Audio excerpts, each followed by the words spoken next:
Hey everyone, I have a quick little confession to make. Well, I'm supposed to be cleaning my room, and doing chores, but I'm making a video, so.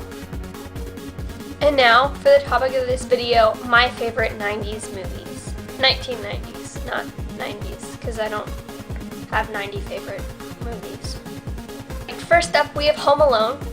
This was released in 1990 or 1991. It's about a kid who his parents accidentally leave town without him because they think he's there, but his neighbor actually gets in their group van on the way to the airport, and they accidentally count him, but he ends up leaving. So Kevin, who is left alone, he likes it for the first day until he figures out that there are two criminals in the area that have been following and watching his house and think that the family is gone. So once Kevin figures out that they're wanting to rob his house, he kind of prepares his house for that. He makes it look like he's home one day, and he's hilarious about this. He will put paint cans on the stairs because they do actually enter into his house.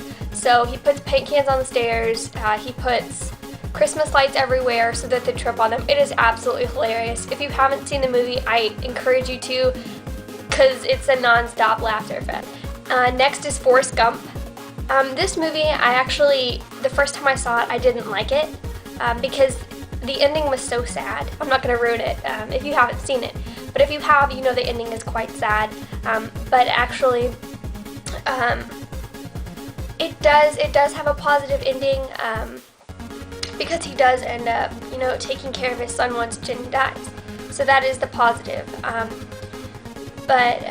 So this movie is basically about a guy who has, I believe it is autism.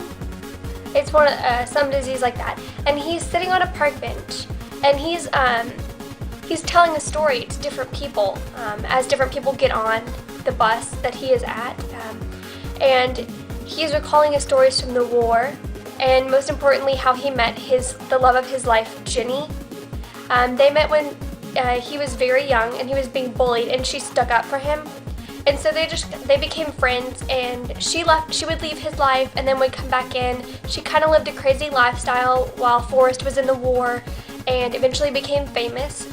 And so this movie, they keep finding each other in different ways, and they do end up together at the end, but there is, once again, a very sad ending.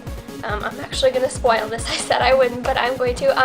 Jenny dies, but she has a kid that she had with Forrest, actually. So they raised the kid.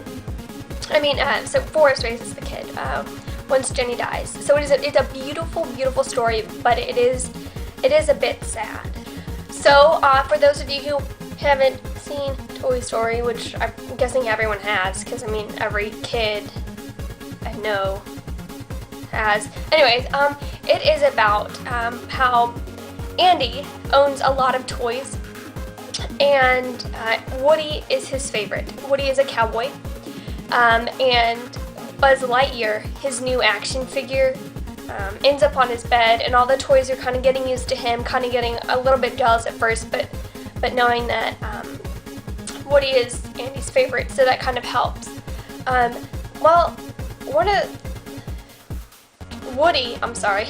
Woody gets, so Woody happens to get sold, or jumps in this box, I guess, of garage sale stuff, and he gets bought. And so the whole movie is the toys trying to get him back, and they do eventually get him back. It's a nice, heartwarming story. You get cute fuzzies all over the place. It's a great movie. The next movie is Groundhog Day. This came out in 1993, and this is basically about a groundhog who... Wow, that was a bug. So back to my explanation. This is about a groundhog who lives on a golf course and is continually wreaking havoc all over the place. And this guy who lives on the golf course in a one-room shack or something, he is bound and determined to blow up this groundhog. So the whole movie is him trying to find the groundhog, making a total fool of himself, but it is so funny. But he ends up blowing up the golf course in the end, and the groundhog just wins. And next, I know this is everyone's favorite, Space Jam! Alright, that was so weird. Oh, I'll just describe the movie for you now. All of the Looney Tunes get captured by these alien people from a different planet. I believe the main highlight of this movie is Michael Jordan is in it. He happened to be one of the best players in the 90s, and arguably one of the best of all time. So he's trying to help these Looney Tunes get back to their planet and get freedom from these odd-looking short aliens who actually get really tall. But anyways, and the way they get it back is through a basketball game. So Michael Jordan is helping, throughout the movies, helping all these Looney Tunes get back their freedom. Now, if any other NBA person has ever saved Looney Tunes from aliens, let me know. It will automatically become my favorite player ever. Alright, my last movie is Miss Doubtfire. This is about, this came out, by the way, in 1993. And this is about a guy who, he and his wife divorce, or they separate, and he doesn't really get to see his kids all that much, and so he pretends to be the new nanny. And he gets to spend almost every day with his kids. It takes him a little bit to figure out that it's him. They kind of find out a really awkward way. I'll just leave that for your knowledge when you watch it. But eventually, everyone finds out. He becomes extremely famous and gets his own, Miss Doubtfire, gets her own TV show. And they eventually find out that he's a man all along. And he and his wife end up, getting on better terms, getting back together. So those are my 1990s movies. I did do a 1990s TV shows. The link will be below or somewhere where you can find it. Most likely I'll put it below.